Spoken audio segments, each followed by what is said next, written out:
दोस्तों, आज के वीडियो में मैं आपको बताऊंगा जुलाई महीने की रियल एस्टेट से जुड़ी हुई 10 बड़ी खबरें। दोस्तों, अगर मैं आपसे सिर्फ एक सवाल पूछूं, क्या भारत का रियल एस्टेट सेक्टर अभी अपने सबसे सुनहरे दौर में है, या फिर हम एक ऐसे बुलबुले के बीच खड़े हैं जो कभी भी फूट सकता है?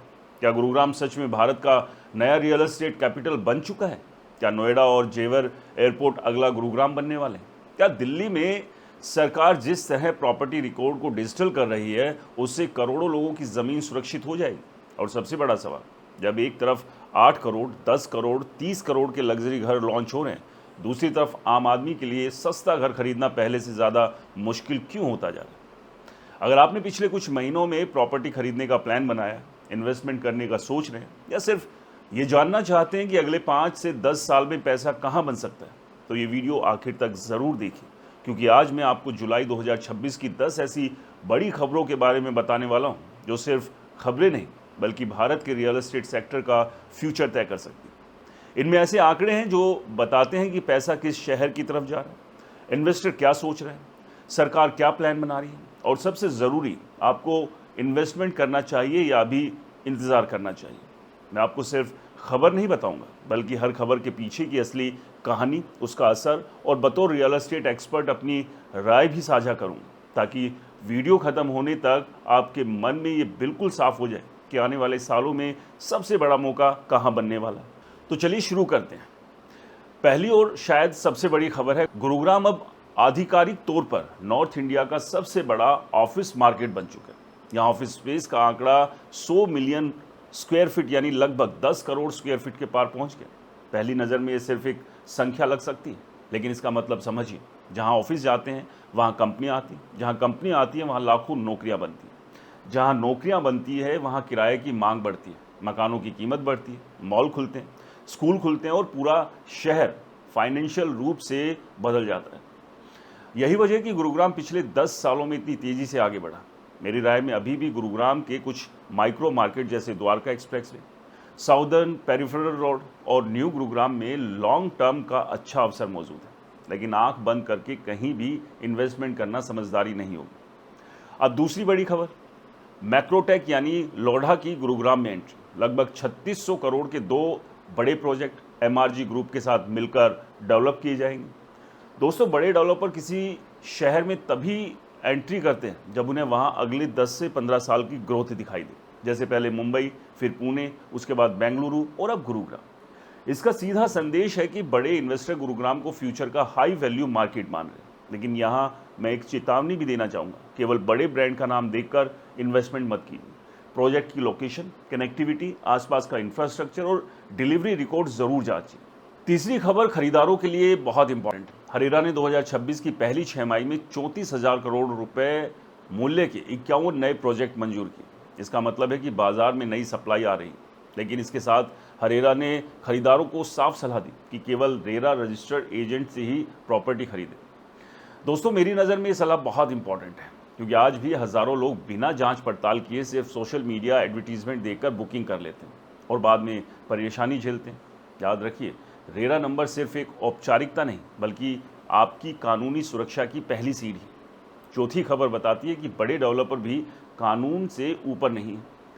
गुरुग्राम में ओबराय रियल्टी के प्रोजेक्ट पर Punjab and Haryana high court ने नए अलॉटमेंट पर रोक लगा दी है। मामला डीटीसीपी के फैसले तक रुका रहेगा। इसका मतलब क्या है? इसका मतलब है कि इन्वेस्टमेंट करने से पहले केवल कंपनी का नाम नहीं, बल्कि कानूनी परमिशन भी देखना जरूरी है। अगर करोड़ों रुपए का प्रोजेक्ट अदालत में फंस सकता है, तो आम इन्वेस्टर को और ज़्यादा सावधान रहने की ज़रूरत है। अब चलते हैं नोएडा की तरफ, जहां 8 से 10 करोड़ के ultra luxury branded residence launch हुए हैं। स्मार्ट वर्ल्ड और एली साहब जैसे ब्रांड अब भारत के प्रीमियम खरीदारों को टारगेट कर रहे हैं। सवाल उठता है कि क्या भारत में इतने अमीर लोग हैं? जवाब है हाँ। पिछले कुछ सालों में हाई नेटवर्थ इंडिविजुअल्स की संख्या तेजी से बढ़ी। बड़ी कंपनियों ने सीएक्सओ, स्टार्टअप फाउंडर, एनआरआई और वैश्विक इन्वेस्टर अब भारत के लग्जरी रियल एस्टेट में पैसा लगा रहे। लेकिन मेरी राय में बात केवल सीध खरीदारों के लिए है। आम इन्वेस्टर को केवल ब्रांड देखकर इसमें कूदना नहीं चाहिए। अब गाजियाबाद की बात करते हैं, जहां वेब सिटी में लगभग 1000 करोड़ का नया प्रीमियम हाउसिंग प्रोजेक्ट आया है और शुरुआती चरण में अच्छी बुकिंग भी मिली है। इसका संकेत ये है कि एनसीआर के बाहरी इलाकों में भी तेज़ी से डेवलपमेंट हो रहा है। जहां पहले लोग केवल दिल्ली या गुरुग्राम देखते थे, अब गाजियाबाद, ग्रेटर नोएडा और सोहना भी इन्वेस्टर्स की सूची में शामिल हो चुके हैं। सातवीं खबर शायद फ्यूचर बदल सकती है। जेवर एयरपोर्ट का असर अब फरीदाबाद तक पहुंचने की चर्चा शुरू हो गई। कई विश्लेषकों का मानना है कि जिस तरह इंदिरा गांधी एयरपोर्ट ने गुरुग्राम को बदल दिया था, उसी तरह नोएडा इंटरनेशनल एयरपोर्ट आने वाले सालों में पूरे इलाके की अर्थव्यवस्था बदल सकता है। लेकिन यहाँ भी एक बात स्पष्ट करना चाहूँगा, एयरपोर्ट के नाम पर हर ज़मीन सोना नहीं बन जाती। जहाँ सड़क, मेट्रो, इंडस्ट्री और रोजगार नहीं पहुँचेंगे, वहाँ केवल अफवाहों से कीमत नहीं टिकेगी। इसलिए इन्वेस्टमेंट से पहले मास्टर प्लान ज़रूर देखें। आठवीं खबर दिल्ली से, जहाँ लाल डोरा और आबादी क्षेत्रों के लिए QR आधारित डिजिटल प्रॉपर्टी कोड तैयार किया जा रहा है। पहली नज़र में ये तकनीकी बदलाव लगता है, लेकिन असल में ये करोड़ों रुपए के डिस्प्यूट ख़त्म कर सकता है।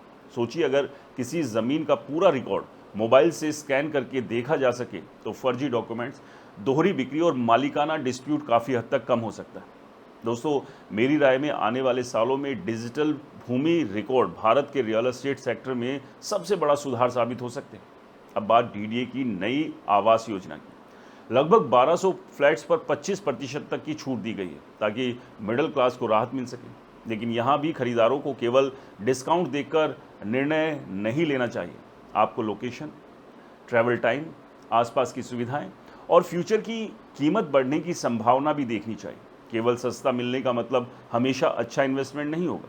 और अब आखिरी लेकिन बेहद दिलचस्प खबर, गोवा का लग्जरी विला बाजार। नॉर्थ गोवा में कुछ इलाकों में कीमतें 30,000 प्रति स्क्वायर फीट के पार पहुंचने लगी। इसका कारण है सीमित ज़मीन, बढ़ता टूरिज्म, NRI इन्वेस्टमेंट और हाई एंड खरीदारों की मजबूत मांग। लेकिन यहाँ भी मेरा मानना है कि गोवा का बाजार पूरी तरह अलग है। यह इन्वेस्टमेंट केवल उन लोगों के लिए सही हो सकता है जो लॉन्ग टर्म किराए की इनकम या दूसरा घर चाहते हैं।